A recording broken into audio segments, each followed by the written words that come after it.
Voici une recette de msemen farci à la viande hachée qui change de la version classique. Je vous montre comment les réussir et avoir un beau feuilletage. Je commence par mettre 300 g de semoule extra fine dans un saladier. Vous pouvez même mettre de la semoule fine si vous le souhaitez. J'ajoute à ça 250 ml d'eau tiède. Je vais ensuite mélanger brièvement avec une spatule. Ensuite, je vais mixer à l'aide d'un mixeur plongeant. Je vous ai déjà montré cette technique infaillible pour vous épargner un temps fou de pétrissage pour les msemen, les mhajeb, les meloui. Moi, je fais toujours comme ça permet d'avoir à coup sûr une pâte bien lisse. Je vais ensuite ajouter une bonne cuillère à café de sel, 100 g de farine et l'équivalent de 2 cuillères à soupe d'huile de tournesol. Vous pouvez même mettre de l'huile d'olive si vous le souhaitez. On va ensuite bien pétrir la pâte jusqu'à ce qu'elle soit bien lisse et souple. Elle ne doit surtout pas être compacte. N'hésitez pas, si vous voyez qu'elle manque d'eau, à en ajouter. N'hésitez pas également à aller la pétrir sur le plan de travail. Comptez 5 à 10 minutes de pétrissage. Vous pouvez évidemment réaliser la pâte au robot. On va ensuite induire notre pâte d'huile. N'hésitez pas à bien en mettre, les pâtes à msemen en général sont très huileuses. Je vais ensuite former une boule de pâte.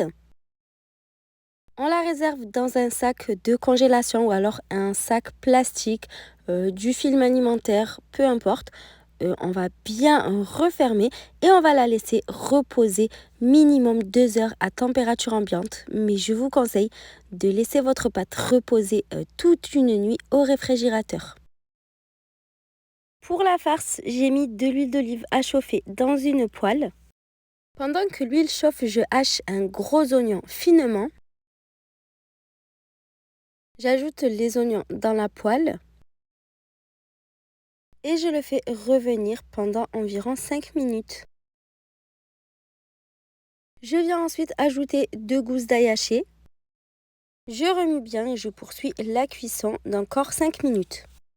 Je viens ensuite ajouter 300 g de bœuf haché. Je l'écrase bien avec les oignons. J'assaisonne avec du sel, du poivre et du cumin. Vous pouvez évidemment mettre les épices de votre choix. Je remue pour bien mélanger le tout.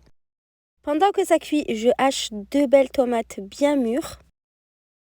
Si vous n'avez pas de tomates fraîches, vous pouvez remplacer par de la pulpe de tomate.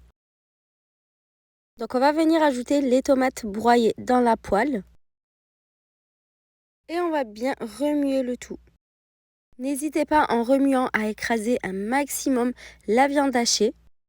On laisse cuire une dizaine de minutes. On ajoute ensuite de la coriandre hachée. On mélange une dernière fois et on retire la poêle du feu. On va ensuite récupérer notre pâte à msemen qui a bien reposé. Regardez comment elle est super souple, elle a bien reposé. Je vais la former en boule. Je n'oublie pas de bien huiler mes mains pour pouvoir la manipuler plus facilement. Je vais ensuite séparer ma pâte en 7 petites boules de poids identiques. Pour ma part, j'ai fait des petites quantités, mais vous pouvez les doubler facilement pour faire plus de msemen. Je couvre de film alimentaire et je laisse mes petites boules de pâte reposer. Encore une fois, plus vous allez laisser reposer et plus la pâte va être facile à étaler. Vous pouvez les laisser 30 minutes à 1 heure et ensuite on va les étaler sur le plan de travail en huilant toujours bien aux mains. C'est pas grave si votre pâte se déchire, ça peut arriver très souvent. On va parsemer de semoule un petit peu partout sur la pâte avant de rabattre les deux parties du haut et du bas. La semoule entre les couches, ça aide à avoir un beau feuilletage. On va ensuite mettre de la farce au centre.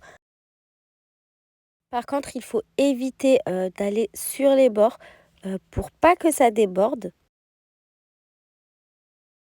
Donc j'étale bien ma farce à la viande hachée et je rabats les deux côtés sur la farce.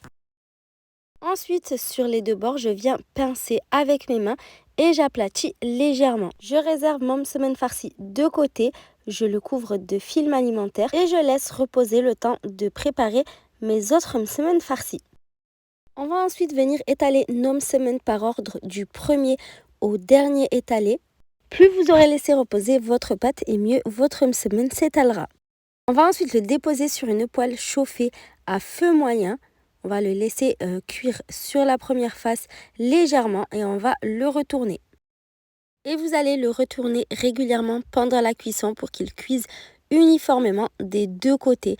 Quand il est bien doré des deux côtés, vous pouvez le réserver dans une assiette et poursuivre la cuisson des autres semaines. Et c'est prêt, vous n'avez plus qu'à essayer et à vous régaler. Ils sont bien feuilletés, bien moelleux, comme on les aime. J'espère que la recette vous a plu. À bientôt!